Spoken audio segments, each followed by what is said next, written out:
The first knock came at exactly 11 p.m., soft but urgent, the kind of knock that instantly tells you something is wrong before a single word is spoken.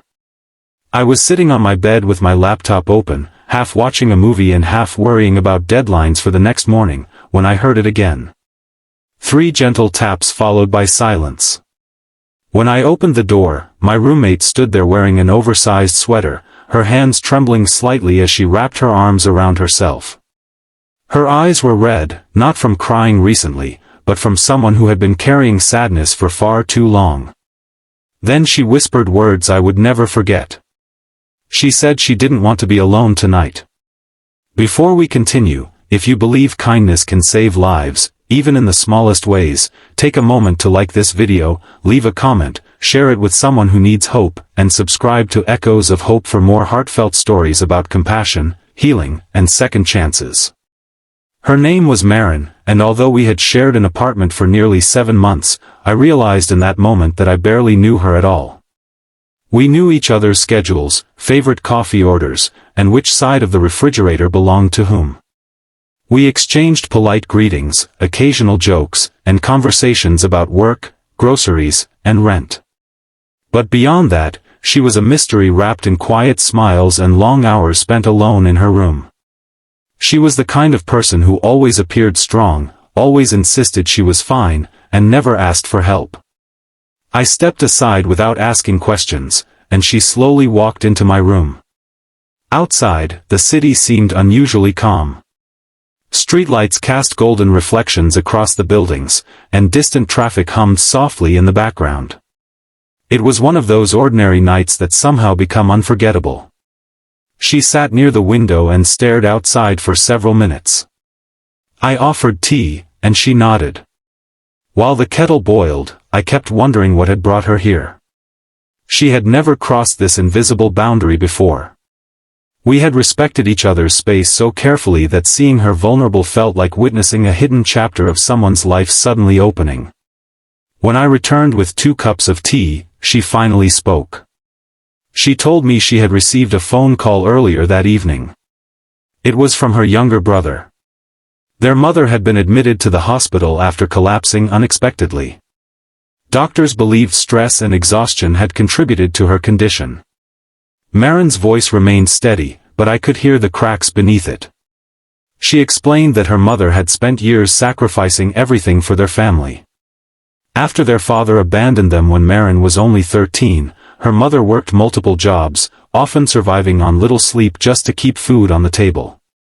She had become the center of their universe, the person everyone depended on. As Marin grew older, she promised herself she would someday repay her mother for every sacrifice. She studied hard, earned a scholarship, moved to the city, and found a stable job. Yet life moved quickly. Promotions demanded longer hours. Bills increased. Responsibilities multiplied. Phone calls became shorter. Visits home became less frequent. Weeks turned into months. Then came the sentence that seemed to weigh heavier than everything else. She admitted she had ignored several calls from her mother during the previous week because she was busy preparing a major presentation at work. She kept telling herself she would call back later. Later became tomorrow. Tomorrow became another day. Now her mother was lying in a hospital bed, and Marin couldn't stop wondering if loneliness had contributed to her exhaustion. As she spoke, tears finally escaped her eyes. She wasn't afraid her mother would blame her. She was blaming herself. That night wasn't simply about fear. It was about regret. It was about realizing that time is the one thing people always assume they have plenty of until suddenly they don't. I listened quietly because sometimes people don't need solutions. They need witnesses to their pain. They need someone willing to sit beside them while their heart unravels. Hours passed as she shared memories she hadn't spoken about in years. She talked about childhood birthdays celebrated with homemade cakes. Rainy afternoons spent studying beside her mother in a tiny apartment. Moments when her mother pretended not to be hungry so Marin and her brother could eat more. She confessed that she had spent years trying to become successful, believing achievement was the best way to honor her mother's sacrifices. But somewhere along the journey, she had confused providing for someone with being present for them. As midnight approached, I realized something surprising. She wasn't asking me to fix anything. She simply didn't want to face her guilt alone. That realization changed the way I viewed human connection forever. We often think friendships are built through grand experiences, vacations, celebrations, or years of shared memories. But sometimes friendships begin in the quietest moments imaginable. A late-night conversation. A cup of tea. A room filled with silence that doesn't feel uncomfortable. Around 1 in the morning, I suggested that she call the hospital for an update. Her hands shook as she dialed the number. The nurse informed her that her mother was stable and responding to treatment. Doctors believed she would recover with rest and proper care. For the first time that night, Maren smiled. It wasn't a big smile. It was fragile. Hopeful. The kind of smile that appears when someone has spent hours drowning in fear and finally reaches the surface for air. We stayed awake until sunrise talking about life, family, expectations, and the pressure people place on themselves. She admitted she had spent years believing strength meant handling everything independently. She believed asking for support was weakness. She believed vulnerability made people burdensome. But sitting there in the soft morning light, she realized strength might actually mean allowing others to stand beside you when carrying the weight becomes impossible. The following day, she booked a train ticket to visit her hometown.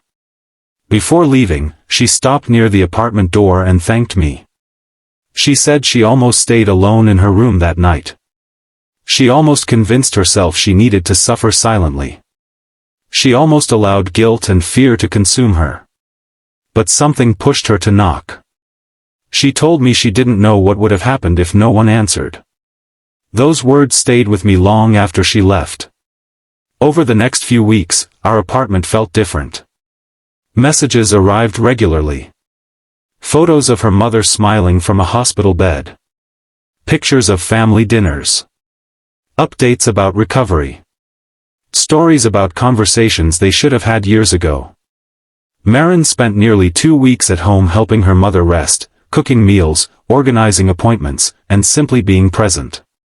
She discovered that her mother never cared about missed calls. She never measured love through frequency. She measured it through intention. And seeing her daughter walk through the hospital door had been enough. When Maren returned, she seemed lighter. Not because everything was perfect. Her mother still needed care. Life still contained responsibilities. Work deadlines still existed. But she had stopped carrying the invisible burden of believing she had failed. Instead, she understood something beautiful. Love isn't destroyed by mistakes. Relationships aren't defined by a few missed moments. People are human. People become busy. People fall short. What matters most is what we choose to do once we realize we've drifted away. Months passed, and our friendship deepened naturally. Movie nights replaced awkward silences. Shared meals replaced isolated dinners. Conversations extended beyond schedules and chores. She began opening up more often. I began sharing struggles I had hidden too. For years, I had quietly battled loneliness myself. Moving to a new city had left me disconnected from old friends and distant from family. I had learned how to appear functional while feeling emotionally exhausted. Watching Maren ask for help gave me permission to admit I wasn't always okay either. In an unexpected way, her knock at 11 p.m. had saved both of us. One evening, nearly a year later, she returned home carrying a small framed photograph. It showed her mother standing in a garden surrounded by flowers. Healthy. Smiling. Alive. She placed it on a shelf in the living room.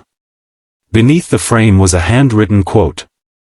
"Never underestimate the courage it takes to ask someone to stay." Every time I passed that photograph, I thought about how many people are silently struggling behind closed doors. People who laugh during the day and cry at night.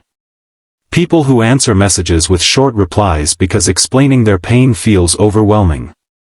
People who desperately want company but fear becoming inconvenient. People waiting for someone to notice. Or waiting for enough courage to knock. And perhaps the saddest truth of all is that many never do. They remain alone because they believe their pain belongs only to them. But pain shared becomes lighter. Fear spoken aloud becomes manageable. Loneliness loses power when another person simply says, "I'm here." Years from now, I probably won't remember what movie I was watching that night. I won't remember what assignment stressed me out. I won't remember the small details of that ordinary evening. But I will always remember hearing 3 quiet knocks. I will remember opening a door. I will remember someone standing there carrying an invisible storm inside her heart. And I will remember learning that sometimes the greatest act of kindness requires no money, no special talent, and no perfect words. Sometimes all a person needs is a safe place to sit, a warm cup of tea, and another human being willing to stay awake beside them until morning arrives. If this story reminded you of someone who may be fighting silent battles, please leave a comment saying, "You are never alone." And if this story touched your heart, please like the video, share it with someone who needs encouragement, and subscribe to Echoes of Hope so together we can continue spreading messages of compassion, understanding, and hope.